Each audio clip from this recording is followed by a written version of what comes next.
ভাইয়া একটু জানতে চাই, সিনেমাতে পা রাখছেন, নিজেকে কোন জায়গায় নিয়ে যেতে চান? যেহেতু আমি পা রেখেছি সেহেতু আমি শীর্ষে জায়গাটাকে রাখতে চাই। আমার উপরে যারা আছেন গুরু তাদেরকে সবসময় সম্মানের চোখে রেখে, সম্মানের জায়গায় রেখে আমি নিজেকে আমার কাজ দিয়ে, আমার পরিশ্রম দিয়ে আমি এগিয়ে যেতে চাই। এবং একটু জানতে চাই, সিনেমা জগতে আপনার কোন ক্যারেক্টার রোল করার চিন্তা ভাবনা? আহ, যেহেতু আপনারা দেখতেই পাচ্ছেন আমি নাহারাপুর প্রোগ্রামে আসার পর হিরো হিরো নায়ক নায়ক, জি। যেহেতু এটা নামটা উঠেছে তাহলে আমি ওই নায়কই থাকতে চাই। সেক্ষেত্রে যদি প্রযোজক বা পরিচালক আপনাকে মানে ভিলেনের চরিত্র আপনাকে অফার করে, কি করবেন? যদি আমাকে বিলেনের মতো লাগে তাহলে হচ্ছে আমি বিলনের মতো যদি আমাকে দেখতে মনে হয় তাহলে দেখি পরিচালকের সাথে আলাদা বসে কথা বলবো। এবং একটু জানতে চাই, এই যে আমাদের বাংলাদেশ ফিল্ম ইন্ডাস্ট্রিতে কাকে আপনি আইডল মনে করেন, নায়ক ক্যারেক্টার? আইডল যাকেই মনে করি বিদায় তার সিনেমা। একটু পরে আমরা ক্লোজ করব যে চেয়ারম্যান কিছু কথা বলবে তারপর বললে আমরা শেষ করে দেবো 9:30। ওকে ওকে। কাকে পছন্দ এখনই করেন? শেষ করে দেবো। আইডল একজনকে মনে করি বিদায়ী প্রথম কাজে তার সিনেমাতে আমি ঢুকছি। One and only superstar Shakib Khan, ওনাকে ফলো করেছিলাম, সেজন্য ওনার কাজে ওনাকে আইডল মনে করি। আর নাটকে হচ্ছে অপূর্ব বায়েক আইডল মনে করছি। আমি যতটুকু ফলো করতেছি, আপনি একদম হুবহু শাকিব খানকে মানে কপি করার চেষ্টা করতেছেন, আপনার এটা মনে চলাফেরা হচ্ছে, হাঁটা পুরাটাই। হ্যাঁ মনে হচ্ছে হয়ে যাচ্ছে। এটা আসলে এভাবে বলেছে বিদায়, কিন্তু আমি এই জগতে পা রেখেছি। হ্যাঁ মানে এভাবে যখন বলতো, হ্যাঁ, একটা সিনেমাতে একটা নায়ককে এভাবে দেখা যাচ্ছে, হ্যাঁ, আমাকে নাকি এরকম লাগছে। আমার আম্মু অলওয়েজ বলতো ওই কথাটা, তো সেই ওইখান থেকে ইন্সপায়ার হয়েছি আমি। এবং ওইখান থেকে ইন্সপায়ার হয়ে একটা আগ্রহটা প্রকাশ করেছে। এবং আমি দেখতে পাচ্ছি সেম শাকিব খান, মানে মনে হয় অনেক চিন্তা ভাবনা করে মুখ দিয়ে কথা বের করে, কথা বলে। সেম আপনিও মনে হচ্ছে অনেকটা চিন্তা ভাবনা করেই কথা বলতেছেন।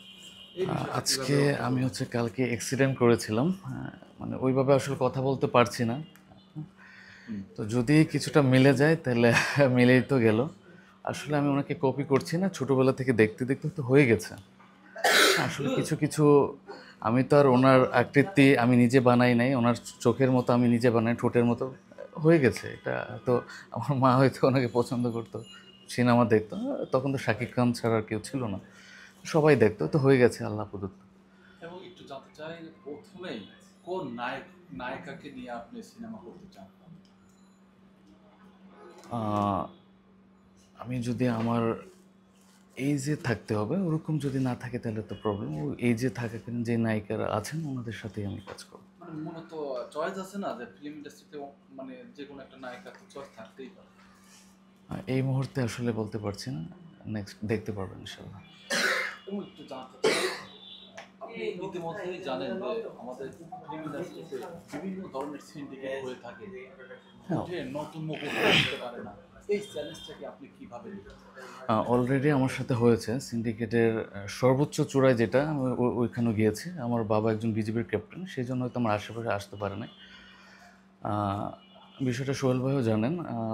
মানে এমন সিন্ডিকেট করেছে, মানে আমার বাসা পর্যন্ত তারা সিন্ডিকেটের পাতা ছিটিয়েছেন। তো এটা আমাকে ওই টাচ করতে পারে না। কারণ আমার একটা ব্যাকগ্রাউন্ড আছে, আমি বাংলাদেশ এয়ারলাইন্সের একজন থার্ড অফিসার হিসেবে ছিলাম। আন্দোলনের পরে ওইখান থেকে আমি চলে আসি আর কি।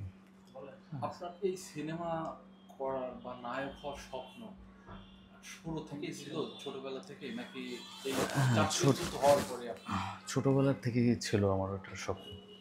ছোটোবেলার থেকেই ওই যে টিভিতে দেখতে পারতাম, ওই তখন থেকেই ছিল। একটু সর্বশেষ, আমাদের বাংলা ফিল্ম ইন্ডাস্ট্রি ছাড়া ওপার বাংলা যদি বলি, কোন নায়ককে আপনি পছন্দ করেছেন? ভারতী বাংলা যদি হয়ে থাকে তো সুপারস্টার জিৎ। জি। জি। আর বলিউডের? বলিউডের আচ্ছা শাহরুখ খান, এটা সবাই জানেন। সেক্ষেত্রে লাস্ট প্রশ্ন, আসলে নিজেকে শাকিব খানের এগেনিস্টে বা শাকিব খানের জায়গায় বর্তমানে যিনি সুপারস্টার বাংলাদেশের, এই জায়গাটায় কি আপনি আসতে পারবেন বলে মনে করেন কিনা? ওনাকে দেখেই তো আসলে এই বিষয়টা আমি শিখেছি, ওনাকে দেখেই আসলে নায়ক কাকে বলে ওটা শিখেছি, ওনাকে দেখে স্টাইলগুলো আমি দেখেছি। তারপরও নতুন এই জন্মের এই সময়ের কিছু আমার হ্যাঁ, নিজে থেকেও কিছু ভাবছি।